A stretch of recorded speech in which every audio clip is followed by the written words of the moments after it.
युद्ध लड़ने की एक टेक्निक कुंग फू, जिसमें महारत हासिल करने वालों को कहा जाता है शाओलिन मॉन्क। एक ऐसा इंसान जिसके अंदर इतनी ताकत होती है कि अगर दुनिया का सबसे ताकतवर शख्स भी उसके प्राइवेट पार्ट पर लात मार दे तो भी उसे कोई फर्क नहीं पड़ता। एक ऐसा जीता जागता इंसान जो 1000 लोगों के बराबर ताकत रखता है, जिसे दुनिया की कोई भी ताकत हराने में नाकामयाब रहती है। एक ऐसा इंसान जिसका शरीर भले ही इंसान जैसा दिखता हो, लेकिन वो बिल्कुल किसी पत्थर के जैसे होता है। और आज के इस वीडियो में हम आपको दुनिया के इसी सबसे खतरनाक योद्धा के बारे में बताएंगे कि कैसे भारत के एक शख्स ने पूरी दुनिया में कुंग फू और मार्शल आर्ट जैसी टेक्निक को फैलाया। लेकिन अफसोस कि आज भारत के ही लोग ये सोचते हैं कि कुंग फू टेक्निक चीन और जापान जैसे देशों ने विकसित की है। और हम ये भी बताएंगे कि शाओलिन मॉन्क कितने खतरनाक ट्रेनिंग से जूझने के बाद दुनिया का सबसे शक्तिशाली योद्धा बनकर तैयार होता है। आज का ये वीडियो आपके लिए बहुत ही इंफॉर्मेटिव होने वाला है, वीडियो को अंत तक देखना जरूर। दोस्तों, सबसे पहले आपको ये जानने की जरूरत है कि कराटे हो, मार्शल आर्ट हो, कुंग फू हो या फिर इस तरह की कोई भी टेक्निक, ये शुरू कहां से हुआ था। दोस्तों, आपको बता दे, भारत ने कभी भी उन लोगों के इतिहास को नहीं संभाला जो वास्तव में भारत के लिए किसी हीरो से कम नहीं थे। उन्हें गुमनाम हीरो में से एक थे बोधिधर्मन, जिसने पूरी दुनिया को कुंग फू और मार्शल आर्ट जैसी टेक्निक सिखाई और बताया कि शाओलिन मॉन्क कैसे तैयार होता है। एक ऐसा शख्स जो कि भारत में ही नहीं बल्कि पूरी दुनिया में अपना नाम कमाया। लेकिन अफसोस कि भारत के ही लोग उसे भूल गए। आज भी बोधिधर्मन नाम के उस शख्स की चीन और जापान जैसे देशों में पूजा की जाती है। आज चीन के शाओलिन टेम्पल को मार्शल आर्ट सीखने के लिए सबसे अच्छी जगह माना जाता है और यहाँ दुनिया भर से लोग भी आते हैं। आज के समय में बहुत से लोग समझते हैं कि मार्शल आर्ट चीन और जापान जैसे देशों ने इजाद किया है, लेकिन ऐसा बिल्कुल नहीं है, क्योंकि जिस शख्स ने मार्शल आर्ट को जन्म दिया वो है बोधिधर्मन। दोस्तों, आपको बता दे, बोधिधर्मन जन्म से ही साधु नहीं थे और न ही वे किसी बौद्ध साधु के वंशज थे। असल जिंदगी में तो बोधिधर्मन एक रईस राजकुमार थे और कहा जाता है कि बोधिधर्मन दक्षिण भारत के पल्लव राजवंश में जन्मे थे। उनके पिता कांचीपुरम के राजा थे और बचपन से ही बोधिधर्मन के पास असीमित दौलत थी और उन्हें किसी भी चीज की कमी नहीं थी। ऐशो आराम के साथ वे अपना पूरा जीवन बिता सकते थे, लेकिन उन्होंने ऐसा नहीं किया। उन्हें बौद्ध साधुओं का सरल जीवन और आंतरिक शक्ति ढूंढने का प्रयास अच्छा लगा, इसलिए उन्होंने कम उम्र में ही राजपाट त्याग कर बौद्ध साधु बनने का निश्चय किया। महज 22 साल की उम्र में ही इन्होंने आयुर्वेद, सम्मोहन, मार्शल आर्ट और पंच तत्वों को काबू में करने की विद्या हासिल कर ली। उन्होंने दिव्य शक्तियों को भी हासिल कर लिया और जब इन्होंने मोक्ष की पहली अवस्था को प्राप्त किया, तब इनके गुरु ने इन्हें सत्य और ध्यान के प्रचार प्रसार हेतु चीन की तरफ भेज दिया। कई सालों के कठिन परिश्रम के बाद बोधिधर्मन चीन के नानयिन गांव पहुंचे। इस गांव के ज्योतिष द्वारा भविष्यवाणी की गई कि गांव पर एक बहुत बड़ा संकट आने वाला है और उसी बीच बोधिधर्मन उस गांव में पहुंच गए।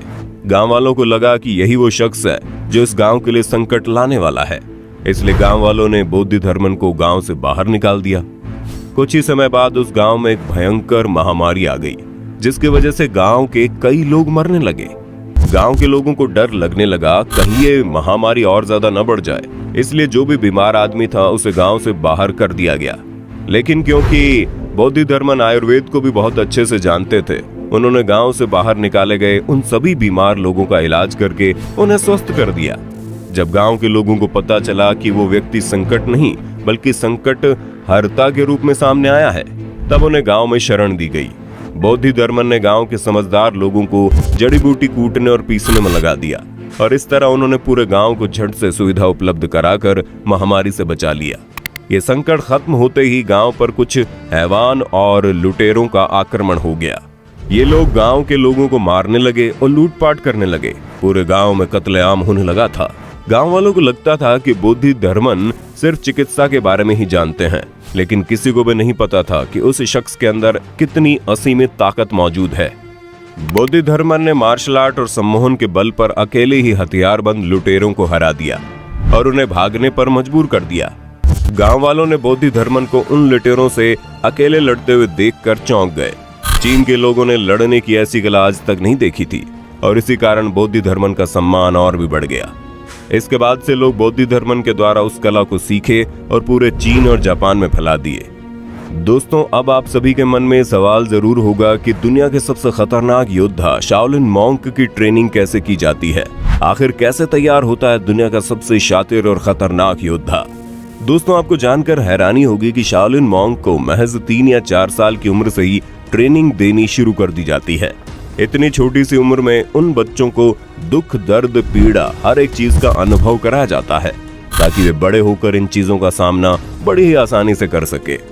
बचपन से ही इनके शरीर को बेहद लचीला बना दिया जाता है, जैसे कि टांगों को अपने सर तक लाना, पेड़ों पर इनके शरीर को पूरी तरह से मोड़ दिया जाता है, दोनों पैरों को पीछे से मोड़कर पेड़ पर लटका दिया जाता है। आप अंदाजा लगा सकते हैं कि इस पोजीशन में आने के बाद शरीर में कितना ज्यादा दर्द महसूस होता होगा, लेकिन उसके बावजूद भी इस हालत में ही बच्चों को कई मिनट तक लटके रहना पड़ता है। दोस्तों, शाओलिन मॉन्क एक ऐसा शख्स होता है जिसके शरीर का कोई भी अंग ऐसा नहीं होता जिसके अंदर असीमित ताकत न मौजूद हो। यही वजह है कि एक शाओलिन मॉन्क अपने प्राइवेट पार्ट तक को नहीं छोड़ते।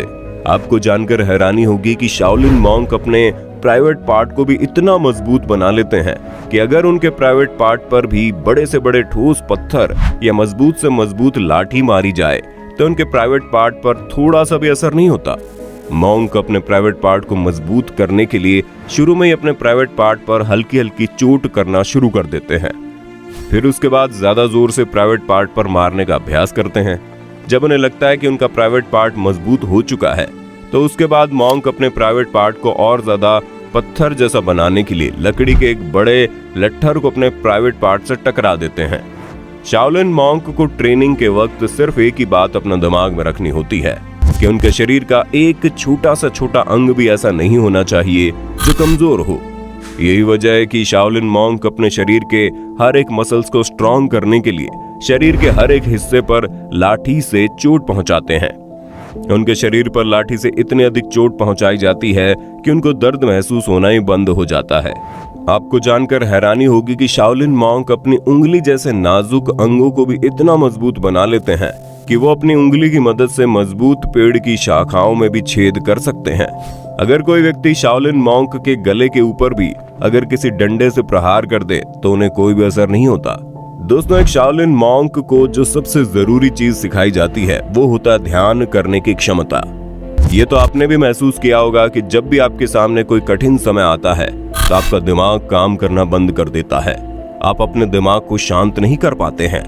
और अगर कोई इंसान अपने दिमाग को काबू में न कर पाए तो उस इंसान के अंदर चाहे कितनी भी ताकत क्यों न हो, वो शख्स कभी जीत नहीं सकता।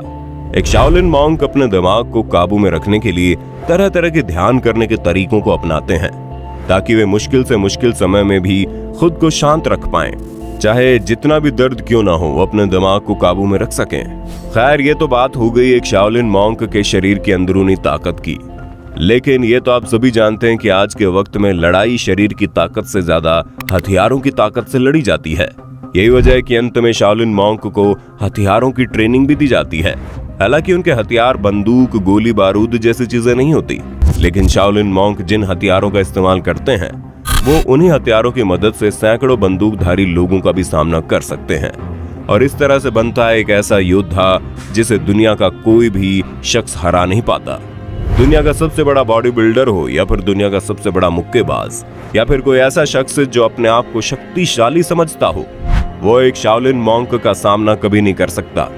तो दोस्तों, आपने देखा भारत से निकली हुई एक टेक्निक जिससे भारत का एक महान शख्स बोधिधर्मन ने दुनिया भर के लोगों को सिखाया, लेकिन कैसे आज हमारे भारत के ही लोग उस महान शख्स को भूलकर यह सोचते हैं कि कुंग-फू और मार्शल आर्ट जैसी चीजें चीन और जापान के अंदर इजाद हुई हैं। दोस्तों, ये जानकारी आपको कैसे लगी? अगर आप मार्शल आर्ट के जनक बोधिधर्मन के बारे में और भी डिटेल में जानना चाहते हैं तो हमें कमेंट करके बताना।